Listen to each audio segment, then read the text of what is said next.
Olá, boa noite, seja bem-vindo a mais um Entenda a Notícia. Que bom tê-lo junto conosco nessa noite de segunda. Lembrando você que todas as segundas, a partir das 7 da noite, temos esse compromisso. Eu aqui, você aí, nós juntos, aqui no YouTube da Rede Século XXI. Mês de abril é mês de conscientização do autismo. E hoje estamos recebendo com uma pessoa muito especial. A Suzy Ferraz, ela que é professora de Educação Especial da Rede Municipal de Campinas há 25 anos. Ela é especialista em Educação Especial pela Unicamp, gestora de autismos, formações para profissionais e familiares em TA. Ela é gestora de autismo, como eu disse antes. Ela é mãe de adolescentes gêmeos com diagnóstico do TA, TDAH, TOC e TOD. Coordenadora técnica do PAICA, OSC, de atendimento multidisciplinar em TA. Suzy, boa noite, seja muito bem-vinda, querida. Muito obrigada, é um prazer estar aqui com vocês. Mês de abril, um mês muito especial, né? Um mês que devemos conscientizar, falar cada vez mais a respeito desse tema, que, aliás, é polêmico, né? Quando nós falamos da palavra autismo, muita gente ainda se confunde. O que é autismo, né? E entrando nessa pergunta que eu quero lhe perguntar, TDAH, qual a diferença? A criança, o menino ou a menina, a pessoa que tem TDAH e autismo, qual a diferença de um para o outro? Ok, então, isso nós estamos mesmo nesse mês de conscientização do autismo, dia 2 de abril, é o Dia Mundial, né, da Conscientização do Autismo, e é um mês onde a gente realiza muitos eventos para levar para a população, eu acho que o mais importante é o conhecimento das questões do autismo, né? Esta pergunta que você me disse, então, o que é o TDAH e o que é o autismo? Os dois são um transtorno do neurodesenvolvimento. Então, o que significa isso? Este cérebro dessas duas pessoas que estão dentro destes transtornos, elas funcionam de maneira diferente. O TDAH, ele existe, o transtorno do déficit de atenção e hiperatividade. Então, provavelmente, quem tem o TDAH vai ter uma agitação, tanto motora, mas principalmente mental. Então, é aquela mente que não para o tempo todo. E tem as questões também da desatenção. Então, uma dificuldade maior para aprender, né, para se concentrar. Os adultos, porque esse é um transtorno que... qualquer transtorno é um transtorno que fica para sempre, ninguém sara, né? Lógico que pode melhorar muito, se desenvolver a ponto de dominar algumas coisas, mas ele vai levar para a vida adulta. Então, aquele adulto que, às vezes, no trabalho tem muita dificuldade, muito problema, porque o chefe pede uma coisa, pede duas, pede três, ele esquece duas, faz uma. Então, porque pode ter essa desatenção. Então, é muito importante que a gente tenha o TDAH, que ele é mais para a área da hiperatividade. Então, uma pessoa pode ser muito mais hiperativo do que desatento. Tem aquele que pode ser mais desatento e menos hiperativo, e tem o TDAH combinado. Então, é aquela criança, aquele adolescente adulto que tem tanto a compulsividade, a agitação, como a desatenção. E a gente diz que isso prejudica que área dessas pessoas? Tanto a área da aprendizagem, como a área das relações. Mas uma criança com TDAH, ela é considerada autista ou não? Não, são dois transtornos diferentes. Ok. Né? O autismo, para ser autista, ele tem que ter déficits importantes, significativos na questão da comunicação social e na questão dos comportamentos restritos, repetitivos, com vários movimentos estereotipados, rigidez em rotina. E na área da comunicação, pode ser tanto uma criança verbal, como uma criança não verbal, então aquela que não fala nada, mas mesmo aquela que é verbal, normalmente ela tem um déficit muito significativo nesta comunicação. Ela fala, mas ela não consegue comunicar aquilo que ela quer, aquilo que ela gosta, aquilo que ela está sentindo.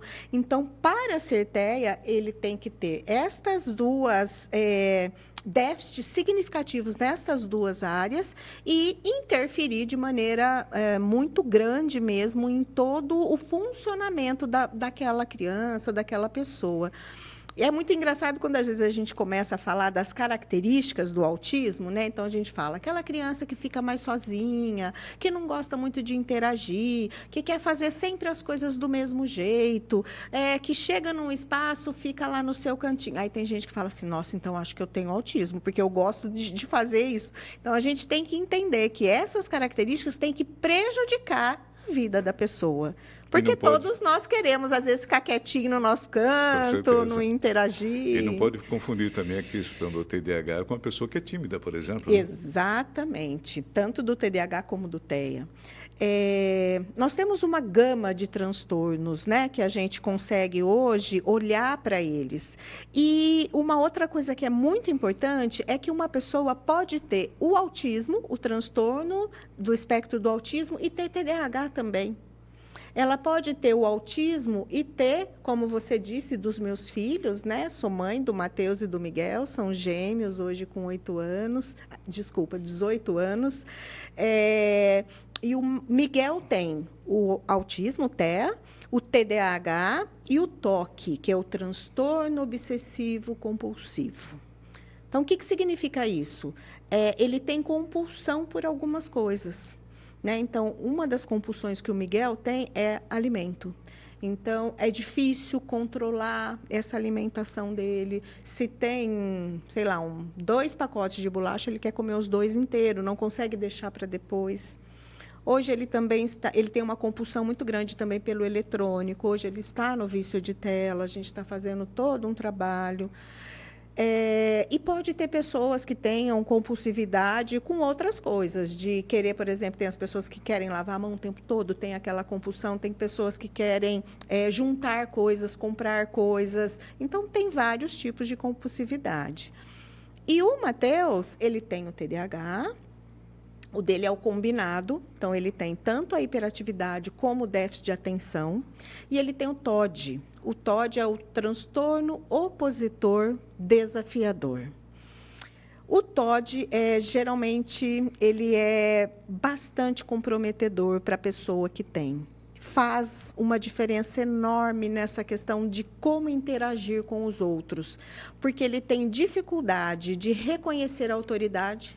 Então, ele está sempre desafiando quem é a autoridade, ele se opõe a todas as questões que você fala, né, coisas que você propõe, e ele tem uma dificuldade enorme em assumir a sua culpa. Então, sempre é culpa do outro, sempre foi o outro que fez. Transfere a responsabilidade. Então, isso na escola, imagina, né?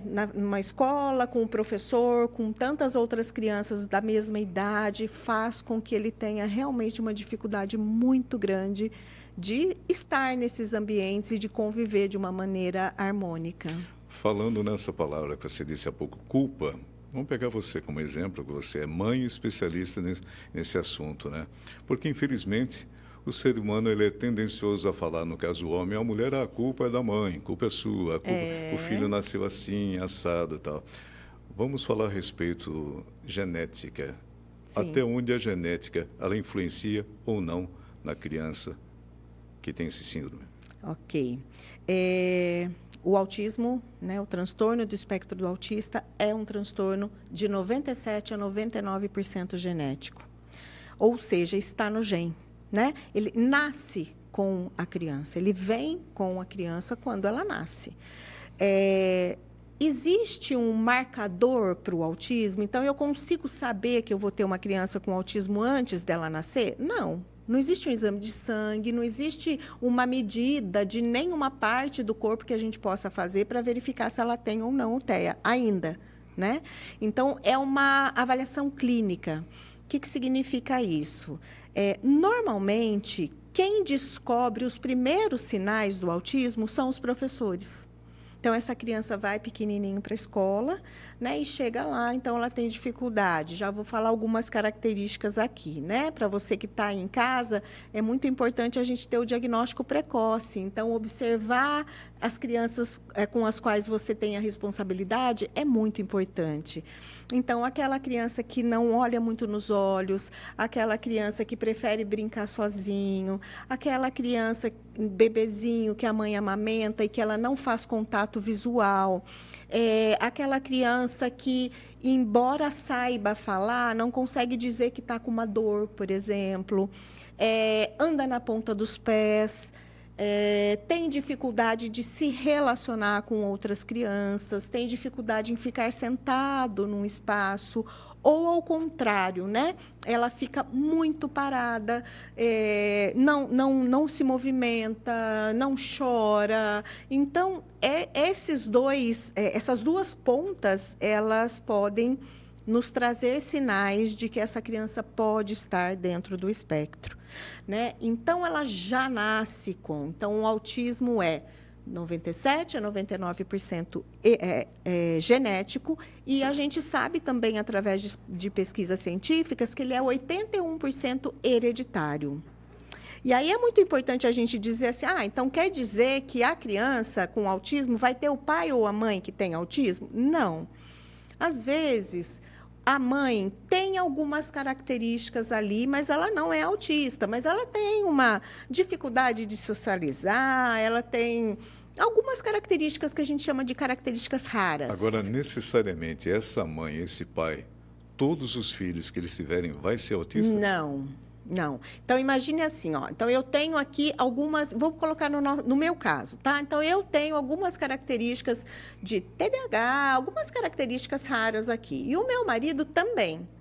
Então, quando a gente junta o gene meu e dele para formar uma criança, esta criança pode ter mais genes raros, né? Que vá ter uma criança com algum transtorno ou não. Então, não necessariamente, se eu tenho um filho autismo, eu vou ter um outro filho autista. É claro que o risco é maior, porque está dizendo aqui para mim que tem na genética desse casal várias variantes raras que, juntando, pode ter. Mas aí a gente fala do Matheus e do Miguel. Eles são gêmeos univitelinos, eles são... têm o mesmo DNA, e o Miguel tem autismo e o Matheus não tem. Né? E aí é muito importante eu dizer também, teve um período que eu comecei a achar, eu falei, meu Deus, ele está tendo muitas características de autista, eu acho que ele também tem. E aí eu fui estudar e pesquisar um pouco mais sobre isso, e a gente sabe que existe o FA, é o fenótipo ampliado do autismo. Então, o que significa isso? Que ele pode ter ou algumas características, ou ele até tem todas, mas elas não são tão importantes a ponto de trazer realmente um diagnóstico do autismo, né? Então, tem algumas crianças que podem ter algumas características daquelas que têm autismo, mas não tem todas, então não se fecha o diagnóstico. Mas elas também precisam ser olhadas, elas precisam passar pelas intervenções para que possa realmente caminhar, né? Qual a recomendação que você dá para o pai, para a mãe, para o avô, para a avó que nos assiste nesse momento, né? Uma coisa que chama muita atenção, você falou, fique atento na maneira como a criança se comporta e tal. Qual é a responsabilidade, por exemplo, que a escola tem perante as crianças, já no primeiro ano de escola, né? Porque deve-se ter, é a lei, né? Tem que se ter um profissional adequado para ter essa avaliação. Isso. Não dá simplesmente para um professor acadêmico falar, isso, é aquilo. Qual a recomendação que você dá para os pais? A gente sabe que nas escolas os professores precisam conhecer os marcos do desenvolvimento de uma criança, né? Principalmente lá na educação infantil. Então, eu tenho que saber quando que essa criança engatinha, quando que essa criança começa a balbuciar, quando que essa criança vai começar a levantar. Então, eu tenho que conhecer esses marcos do desenvolvimento.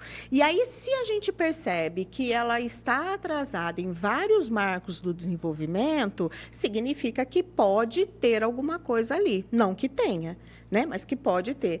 E para a gente, aí eu me incluo enquanto professora, quantas crianças passam pela gente? Então, quando chega uma que tem alguma questão diferente, a gente já fica de olho, né?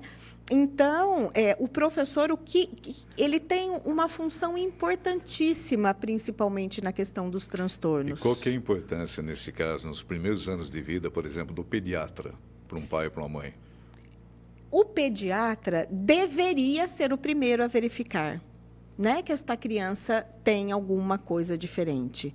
Inclusive, hoje nós temos uma lei que os pediatras precisam aplicar uma escala chamada MCHET, é uma escala que verifica as características e se ele é uma criança que tem uma hipótese, que pode ser que tenha o TEA ou não. Então, em conjunto, a família, o pediatra e a escola, eles deveriam cada um olhar dentro das suas áreas, né, de atuação e verificar, aqui tem alguma coisa que não está muito de acordo com o tempo. A gente sabe que cada criança tem seu tempo, isso.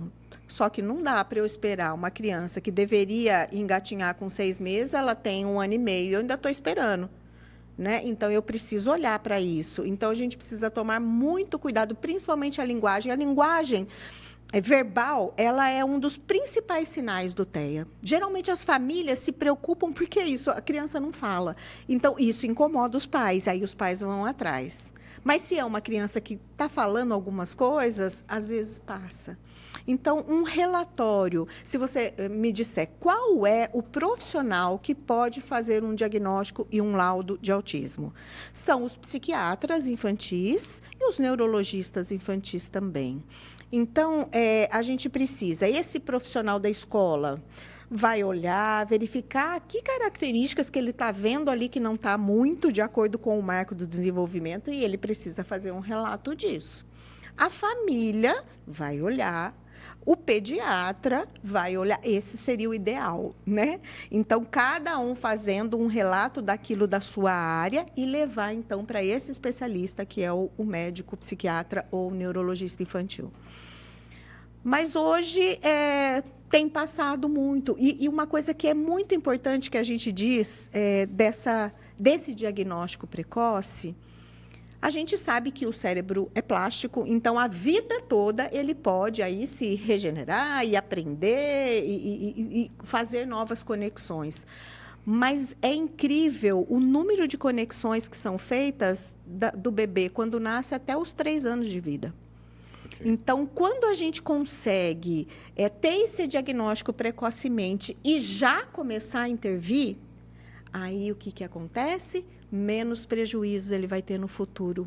O prognóstico para essa criança vai ser muito melhor, né? Não que cure. Uma coisa que é muito importante a gente dizer, Bili, é que o autismo não tem cura. Mas, com uma atuação adequada de uma equipe de profissionais, ele pode passar a ter poucas características, poucos prejuízos, né? E conseguir ter uma vida aí dentro de uma normalidade, entre aspas, né?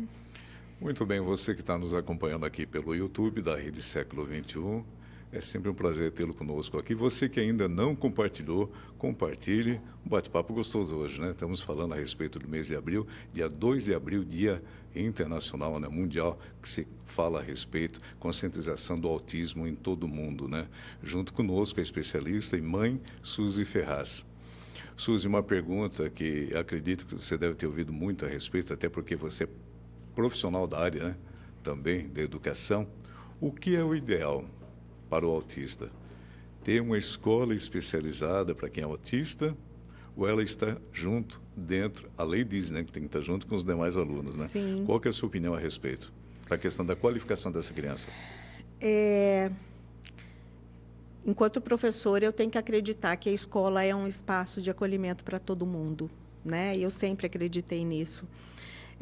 Tem alguns fatores que eu acho que são impeditivos, não só para criança com deficiência, com autismo, mas para todas as crianças, a grande quantidade de número de crianças em sala de aula, né? Então, eu acho que quando um professor sozinho tem que dar conta de 30 crianças de 4 anos de idade, para mim, já não dá para você olhar para cada um nas suas especificidades e conseguir fazer com que eles se desenvolvam. Eu acredito na inclusão. Eu sei que nós estamos vivendo um momento muito difícil, porque a última estatística de 2023, feita pelo CDC, né, um Centro de Controle de Doenças dos Estados Unidos, mas que é referência para o mundo todo, nós temos uma criança com autismo a cada 36. Então, se a gente for pensar, né, numa escola, todas as salas, hoje a gente sabe que tem crianças com autismo. Ou com outras deficiências, com outros transtornos, o TDAH, que também é muito difícil, né, principalmente se aquela criança que tem a hiperatividade. Então, mas eu sou muito otimista. Eu sou uma pessoa que eu sempre vejo o copo meio cheio. Graças a Deus, eu aprendi isso ao longo da minha vida. Então, eu gosto de acreditar que o lugar dele é lá. Mas a gente sabe que tem muito a fazer ainda. Existe uma lei do autismo, né? A Lei 2764, a Lei Berenice Piana. Ela é mãe também, hoje, de um rapaz com autismo, né? Um adulto. E ela fez aí, junto com uma comunidade, junto com vários ativistas, conseguiu fazer com que o autismo fosse visto como deficiência para todos os direitos legais. Então, todos os direitos que tem uma pessoa cega, surda, com deficiência intelectual, deficiência física, o autista também tem. E dentro desta lei está escrito que ele tem direito a um acompanhante terapêutico, um acompanhante especializado, tá? Dentro da sala de aula, se for recomendado por um médico. Né? Então, mas a gente sabe o tanto que é difícil isso. Porque hoje nós temos, às vezes, até 3, 4 autistas. Imagina você ter o professor e mais 4 pessoas dentro. Então, eu costumo dizer que a gente precisa observar e olhar muito as características de cada um para ver realmente o que eles precisam. Né? E, às vezes, eu já tive essa experiência de um terapeuta, um profissional de apoio, conseguir apoiar 2 crianças e ficar tudo bem. Porque, às vezes, tem uma criança que precisa de ajuda na parte pedagógica, mais ali na aprendizagem. A outra, o problema maior é que ela não fica sentada. Então, nos momentos de roda, de ficar sentada é mais difícil. A outra tem um problema maior de socialização. Então, é nesta socialização, nesse trabalho até com as outras crianças, é que precisa ser feito. Então, embora a gente esteja vivendo um momento bem difícil da inclusão hoje, eu ainda acredito que essa criança tem que estar lá. Nesse momento difícil que nós presenciamos, por exemplo, né, uma mãe, um pai de um autista, na maioria das vezes, quando ela tem problema na escola com o filho, a escola vai falar que o problema é da saúde. E vice-versa, a saúde vai falar da educação. Quer dizer, ainda infelizmente no Brasil não se chegou num consenso que, na verdade, as 2 secretarias são responsáveis por aquela situação, né? O que você, como mãe, como coordenadora, que eu quero que você fale na sequência a respeito do trabalho do PAICA, que está sendo revolucionário e tal, o que você indicaria, qual sugestão você dá para essa mãe, a quem ela deve recorrer, o que ela deve fazer? Porque, na maioria das vezes, nem sempre ela é atendida. Né? Seu filho não pode estar nessa escola, porque não tem um laudo médico e tal, vai para a secretaria, assim por diante. Qual seria a sua recomendação nesse caso? Ok. A gente sabe que tem... Primeiro, assim, não é fácil fechar um diagnóstico de autismo, né? Então, às vezes, o pediatra que entende, que conhece, ele até coloca, olha, tem uma hipótese diagnóstica de autismo. Às vezes, chega nesse psiquiatra, nesse neurologista, e ele também não consegue ainda verificar todas as questões, se realmente ela está dentro do espectro ou não. Mas eu tenho conversado com muitos médicos que eles falam para mim o seguinte: Suzy, eu dou o laudo para essa mãe, mesmo não tendo total certeza de que ele está dentro do espectro. Porque se ele tem várias características, ele precisa ser olhado e precisa ser atendido nessas características que ele tem. Se ele for atendido, passar aí por fono, por terapeuta ocupacional, psicólogo, fisioterapeuta, enfim, pedagogo, uma série de profissionais, pode ser que daqui a pouco ele se desenvolva de uma certa maneira que não é que ele se curou do autismo, mas realmente ele não tinha o autismo. Né? E esse médico estava na dúvida, mas ele colocou o laudo, então ele tira o laudo. Ele não tem autismo mais. Né? Aliás, ele nunca teve. Né? E ok, não tem problema nenhum nisso. E tem muitos médicos que hoje já conseguem ter esse olhar. Tem alguns que ainda não, que preferem ficar esperando. Né? E aí vai tendo todo um sofrimento dessa família. Porque se ela tem o laudo, já é difícil conseguir, né, o atendimento, imagine se ela não tem. Então, nós temos uma legislação que diz é que a criança tem direito à matrícula e qualquer escola que negue matrícula é crime, né? Então, ela vai ser punida, vai ter multa, mas a gente sabe ainda de muitas famílias que passam por isso. Ligam para a escola, principalmente escolas particulares. Tem vaga? Ah, tem. Aí a mãe vai lá, conhece a escola, a hora que ela senta e fala, meu filho tem autismo, no dia seguinte a escola ligou e falou, olha, a gente se enganou, não tinha uma vaga nessa sala.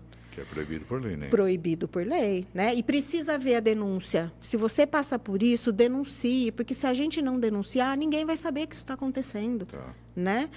É lei que essa família, se ela for de vulnerabilidade social, ela tem direito ao BPC, que é o benefício de prestação continuada, ela tem direito ao transporte adaptado, ela tem vários direitos. Ela, se for descrito pelo médico, ela tem o direito de ter o apoio dentro da sala. Então, O BPC, aliás, é mais mastigadinho um pouquinho mais para o telespectador. sim. É o direito que ela tem de um recurso federal financeiro para ajuda da Isso, ela subsistência. tem o direito a receber um salário mínimo mensal. Tá. Só que isso é assim, ó, ela tem que ter alguns critérios. Por exemplo, o maior e mais impeditivo é se você pegar os membros daquela família, cada um tem que receber menos de 1/4 do salário mínimo para poder ter direito ao BPC. Então, se você quase pensar impossível, né? que o salário mínimo hoje é R$ 1.500, 1/4 desse salário mínimo, então, assim... Mas, mesmo assim, nós temos muitas famílias, mesmo porque a grande maioria das mães precisam parar de trabalhar quando descobre um diagnóstico do filho para poder ir atrás das coisas que ele precisa, levá-lo nos atendimentos. Então, isso é uma questão que realmente a gente tem muitas famílias que têm direito a ter acesso. E aí eu digo para você, se é o seu caso, busque o CRAS da sua região, que é o Centro de Atendimento na área de assistência social, busque o Ministério Público, a Defensoria Pública. Inclusive, se você precisar entrar com processo judicial, a Defensoria Pública faz gratuitamente para quem está dentro desses critérios, né? E quem não está, vai procurar um advogado, quem tem condição, né, para poder também ir atrás dos seus direitos. A Suzy Ferraz, ela é coordenadora técnica do PAICA. Isso mesmo. O que é o PAICA? Explique para nós. E o PAICA é um espaço maravilhoso. O PAICA é uma OSC, né, uma organização da sociedade civil, aquela antiga ONG que a gente conhecia. E ela vem fazer o quê? A gente chama as OSCs de instituição de terceiro setor. Então, o primeiro setor é aquele onde a gente sabe que tem o governo, né? O segundo setor são as empresas e o terceiro setor são as organizações da sociedade civil. A diferença é o quê? Que aqui a gente não visa lucro.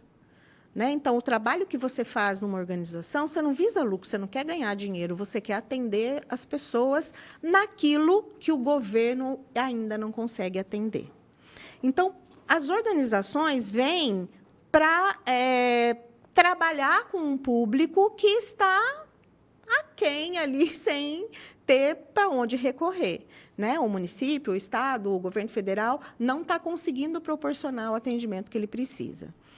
Então, o PAICA, e eu tenho que falar, o PAICA ele foi pensado, ele foi idealizado pela médica doutora Sueli Cabral, é uma médica psiquiatra de Campinas, em 2012, quando ela começou a atender algumas crianças de maneira gratuita dentro da sua clínica particular. E, então, ela foi idealizando com essas famílias e fundou o PAICA. E veio aí todo um processo para você conseguir um espaço, a Prefeitura de Campinas cedeu o espaço para o PAICA acontecer, né? Um espaço que é da Prefeitura.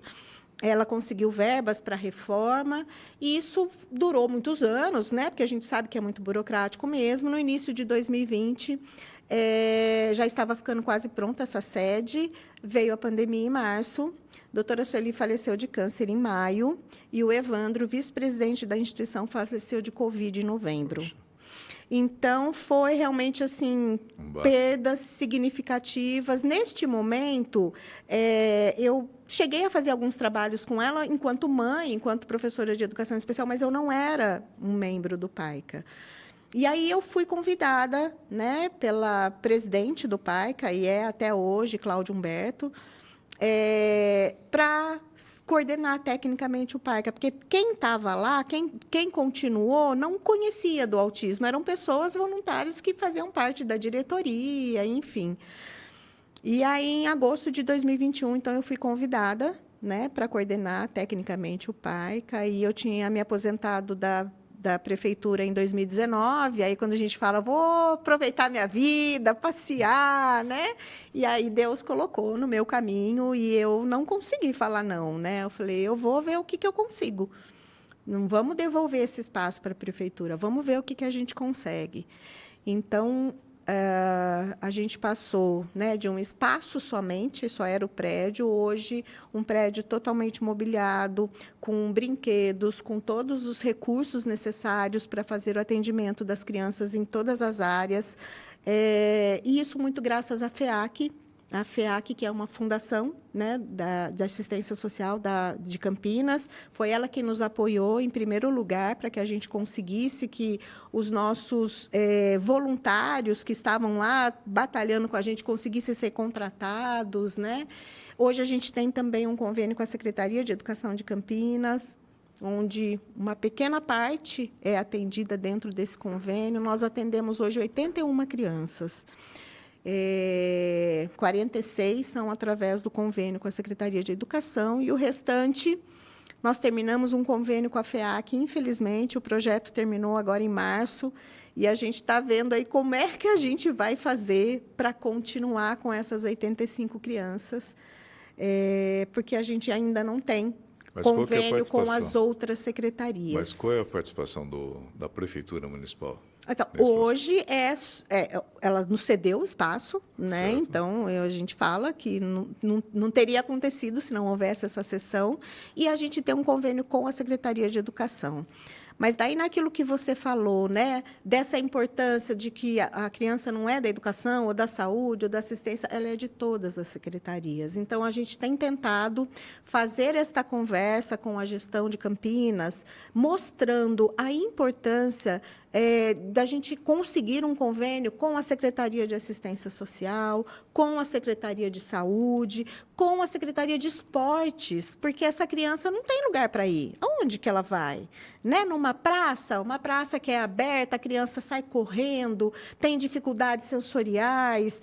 Então, todo esse trabalho na cultura, para que a gente possa ter acesso. Então, nós estamos fazendo esta conversa aí com a gestão, com todas as secretarias da prefeitura, para verificar essa possibilidade de um convênio, para que a gente não precise mandar ninguém embora. Com certeza. Suzy, tem ideia em torno de quantas mães existem na região ou a nível Brasil? A gente sabe, por essa estatística, que cerca de 2 milhões de pessoas no Brasil têm o autismo, né? Estão dentro do espectro. Não sei te dizer exatamente na região. O que eu posso te dizer que nós temos hoje, então, como eu disse, nós atendemos 81 famílias. Nós temos uma fila de espera de 170 famílias no PAICA. Nós temos mais 2 instituições que trabalham especificamente com autismo em Campinas, que é a ADACAMP e a Pestalozzi, e cada uma tem, a Pestalozzi tem acho que cerca de 120 crianças, e a ADACAMP, ainda ontem me corrigiram, eu falei que eram 180, me corrigiram e disseram que é mais de 300.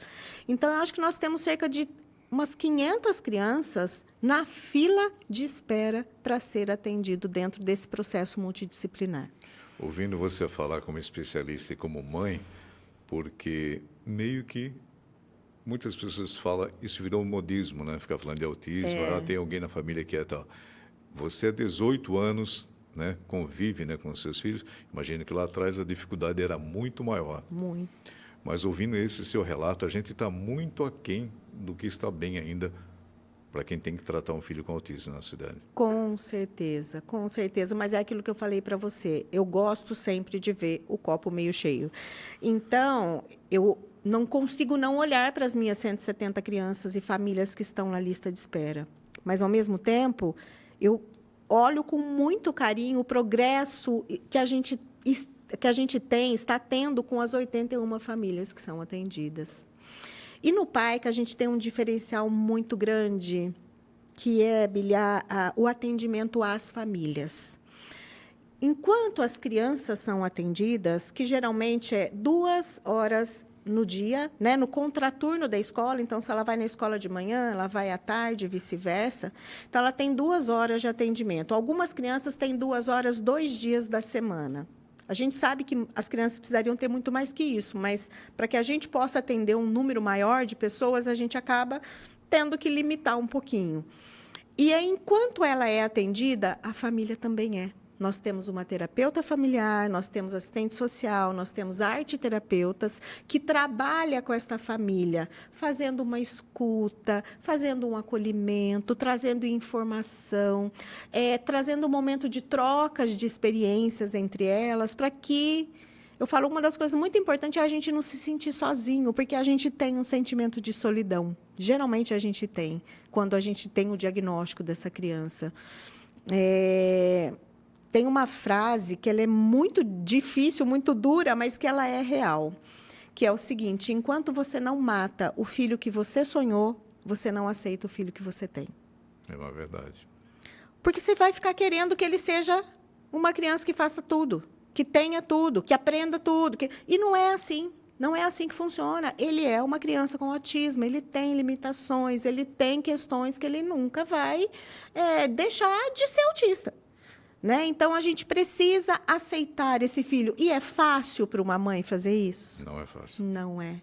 Então, a gente tem todo esse apoio. Então, tanto eu como a Paula, quando a gente, né, estava reconstruindo então, o PAICA, a gente pensou, ela com 2 e eu também com 2, quanto tempo a gente passou numa sala de espera enquanto nossos filhos faziam terapia e nunca ninguém chegou para a gente e perguntou: e você, como é que você está? Você já superou esse luto? Né? Então, a gente fez questão de que o PAICA tivesse como prioridade esse atendimento familiar. A Paula, ela é diretora? Coordenadora administrativa e financeira. Muito bem. Uma curiosidade minha como jornalista, né? O PAICA é uma OSC, é uma organização social. Isso. Nós vimos aí, a gente vê muito pela frente durante o trabalho jornalístico, tem muito projeto para a cultura, dentre outras coisas, seja no estado de São Paulo, no federal.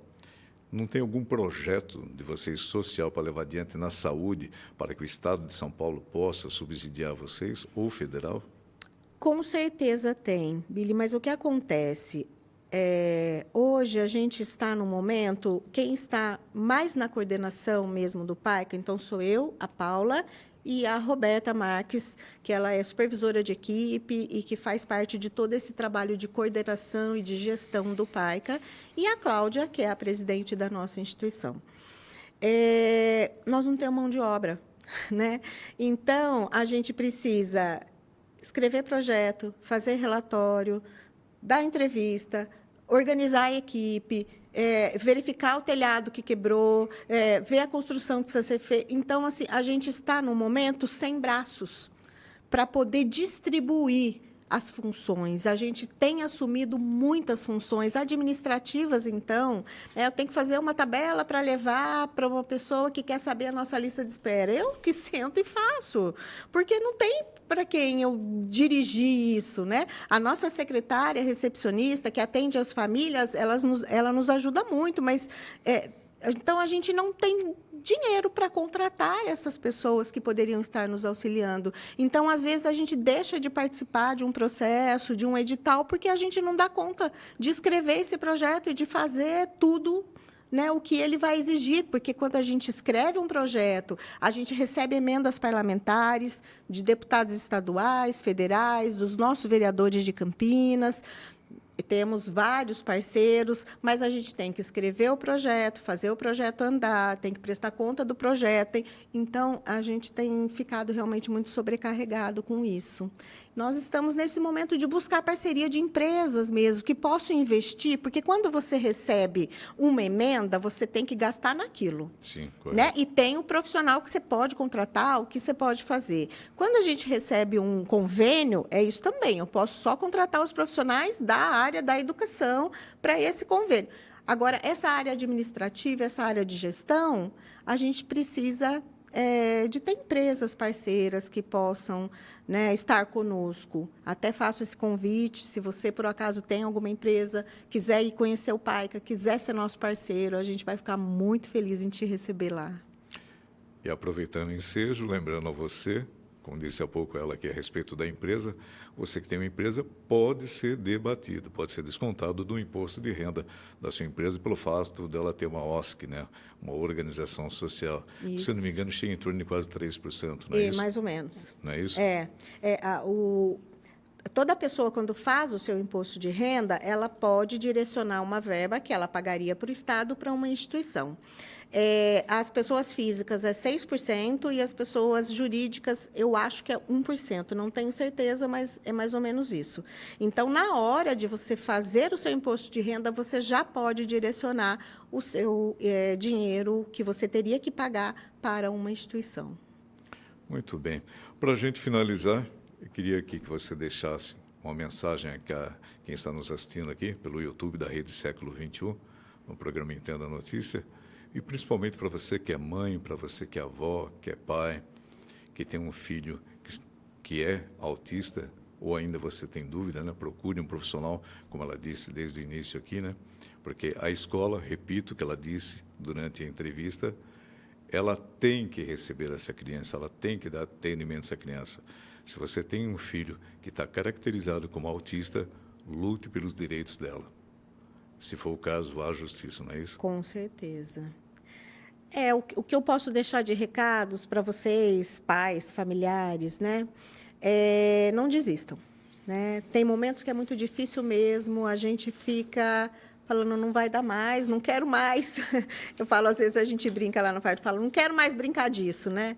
Mas não tem como não brincar disso, porque um filho autista vai ser autista para sempre. Então, não desista, pense que vai passar. Né? A gente fala que quando uma criança entra em crise, não tem muito o que fazer, a não ser esperar este momento passar para você fazer uma intervenção após. Né? Então, tenha calma, tenha paciência, busque, sim, os seus direitos. A gente sempre sabe que tem famílias sofrendo demais, com crianças que se lesam, né? Tem autolesão ou heterolesão, que batem nos seus pais, nas mães. A gente sabe que tem aí famílias passando por dificuldades muito grandes e eu não sei nem medir, né, as dificuldades que cada um pode ter. Mas não desista, busque seus direitos. Né? Eu sou uma pessoa religiosa, então eu acredito muito em Deus e acredito que a gente sempre precisa buscar, né, o caminho e vá até as pessoas que estão próximas. E aí eu digo também para as pessoas que têm alguém com autismo na família. Busca não julgar essa mãe, viu? Porque às vezes fala, se é essa mãe que não dá educação, por isso que ele está desse jeito. Então, se você puder não julgar, já ajuda bastante. Se você tem alguém próximo, ofereça para ficar, que seja meio período com essa criança, para que essa mãe possa ir ao supermercado, que essa mãe possa cuidar de si um pouquinho, né? Seja empático. Aliás, o tema, né, da campanha do Autismo 2025 é exatamente esse, né? Que a empatia, o conhecimento gera empatia e a empatia gera respeito. Então, que a gente possa ser um pouco mais empático e possa respeitar todas as famílias e todas as pessoas. Aliás, todo mundo, né? O respeito tem que estar na gente para todas as pessoas. Suzy, eu quero agradecer a sua participação e espero aqui que os gestores, seja municipal, estadual ou federal, fiquem com os olhos mais voltados, né? Principalmente para o autismo, que é uma causa aí que a gente precisa muito dessa ajuda. Como disse ela, tem mais de 2 milhões de pessoas necessitando. Quero aqui, mais uma vez, parabenizar você pelo trabalho. O pessoal do PAI, que também leve um abraço a todos. Com certeza. Parabéns pela sua luta. Muito obrigada mesmo. Obrigada pelo convite, obrigada pela abertura de poder falar um pouquinho mais sobre o autismo, sobre o PAICA, porque é isso que eu vivo hoje, né? Posso deixar um beijo? Sim. Um beijo para o meu marido, para os meus filhos, e um beijo grande, Padre Reginaldo Carreira, que é dessa emissora, está sempre aqui, né, colaborando, e é meu primo, meu afilhado, e foi quem me apresentou, né, esse espaço. Gratidão. Entenda a Notícia fica por aqui, volta na próxima segunda, às 7 da noite. Um forte abraço a todos e até lá. Até mais.